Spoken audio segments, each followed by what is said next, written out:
नंदू जय भीम। लाइव चल रहा है लाइव सॉरी कन्नड़ में मुझे इतना ही आता है।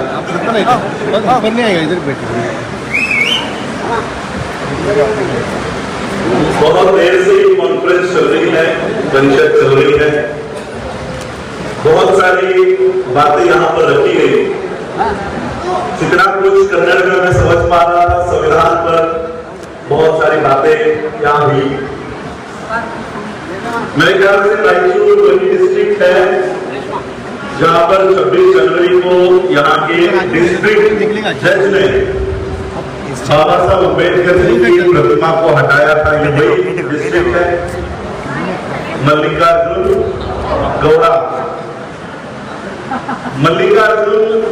गौड़ा इन्होंने बाबा साहब अम्बेडकर जी की प्रतिमा को हटाया। उसके प्रतिक्रिया में लाखों लोग, अम्बेडकराइट्स, मुस्लिम्स भी उसमें थे, क्रिश्चियंस थे, शेड्यूल कास्ट, अलग अलग जाति के लोग उसमें थे। हम लोगों ने भव्य मार्च यहां पर आप लोगों ने किया, लेकिन क्या न्याय मिला? Did you got justice? क्या उस डिस्ट्रिक्ट मैजिस्ट्रेट की, डिस्ट्रिक्ट जज की कोई ट्रांसफर हुई, कोई तबादला हुआ? कुछ नहीं हुआ। ट्रांसफर हुआ। वो वहां पर जाकर भी कोई जहर उगलने का काम करे। हम लोगों को अगर सही में न्याय हासिल करना है तो डॉक्टर बाबा साहब अम्बेडकर जिस तरह से काम किया करते थे वैसे काम हम लोगों को करने पड़ेंगे। आप लोगों को पता है कि बाबा साहब अम्बेडकर जी ने महाड़ के चौरा तालाब का आंदोलन किया।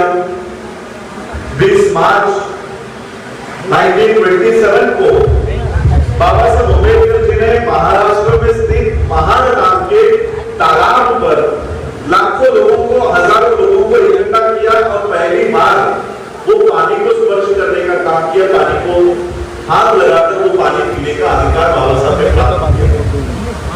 जब इस आंदोलन का सेकंड फेज शुरू हुआ 25 दिसंबर 1927,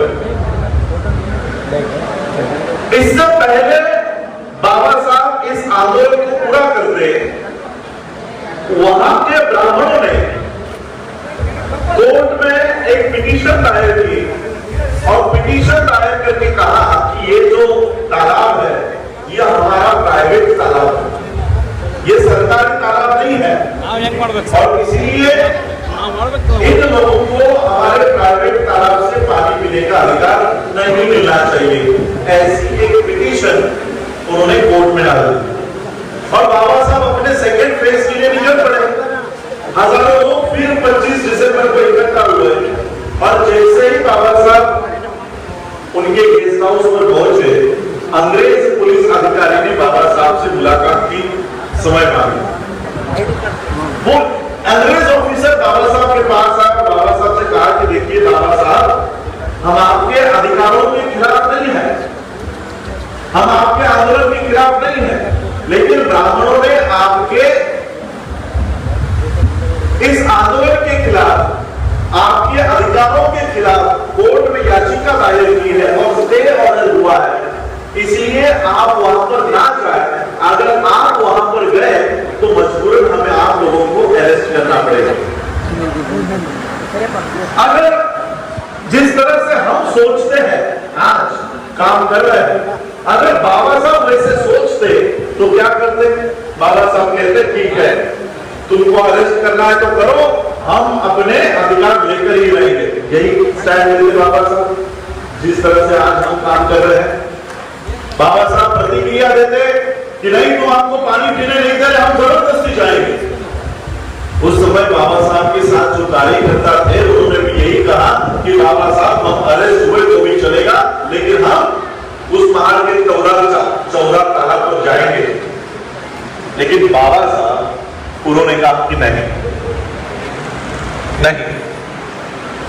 अगर ब्राह्मणों ने कोर्ट में याचिका दायर की है और अंग्रेजों ने स्टे ऑर्डर लाया है तो हम नहीं चाहेंगे। बाबा साहब ने आंदोलन स्थगित नहीं किया। बाबा साहब ने अपने आंदोलन की दिशा मोड़ दी। बाबा साहब ने पहचाना कि ये अंग्रेज अधिकारी हमको न्याय तो देने को तैयार है, लेकिन जो ब्राह्मण यहाँ बैठा है वो हमको न्याय देने को तैयार नहीं। और वो इसलिए तैयार नहीं क्योंकि मनु का ये कानून है, ये मनुस्मृति है, इस मनुस्मृति के अनुसार वो हमको न्याय देने को तैयार नहीं। इसलिए बाबा साहब उस महल के चौरा तालाब पर जाने के बजाय, जिस मनुस्मृति के वजह से हमको पानी पीने का अधिकार छीन लिया गया था, बाबा साहब ने 25 दिसंबर 1927 को उस मनुस्मृति को जलाने का काम किया, ना कि वहां पर पानी पीने का काम किया। हम क्या कर रहे हैं? हम प्रतिक्रिया दे रहे हैं। बाबा साहब ने प्रतिक्रिया नहीं दी। रायचूर का एक डिस्ट्रिक्ट मैजिस्ट्रेट अगर बाबा साहब की प्रतिमा हटाता है तो हम प्रतिक्रिया में लाखों लोग रास्तों के ऊपर उतरते हैं। प्रतिक्रिया देने के बजाय हमें क्या करना चाहिए? अगर तुम हमारे एक मसीहा की फोटो सह नहीं सकते, हमारे कार्यक्रम में हम हमारे मसीहा की एक फोटो लगाते हैं तो वो भी आपको सहन नहीं होती, और आपके 33 करोड़ देवी देवताओं के फोटो हम हमारे घर में रखते हैं तो हमारी क्रिया होनी चाहिए। अगर आप हमारे बाबा साहब की फोटो हटाते हो तो हम हमारे घरों से इन सारे 33 करोड़ देवी देवताओं के फोटो को एक डस्टबिन, कॉमन बड़ा सा डस्टबिन बना के वहां पे डंप करने का काम जिस दिन होगा वो होगा असली आंदोलन, वो होगी असली क्रिया। वरना इतने साल को हम सिर्फ प्रतिक्रिया देने में लगे हैं। प्रतिक्रिया मत दो। वो तुम्हारे बाबा साहब की फोटो हटाते हैं, तुम उनके 33 करोड़ देवी देवताओं को कचरे के डब्बे में डालो। ये है आंदोलन का सही तरीका। बाबा साहब अम्बेडकर जी ने पूरे जीवन में संगठन के ऊपर जोर दिया है, संगठन के ऊपर।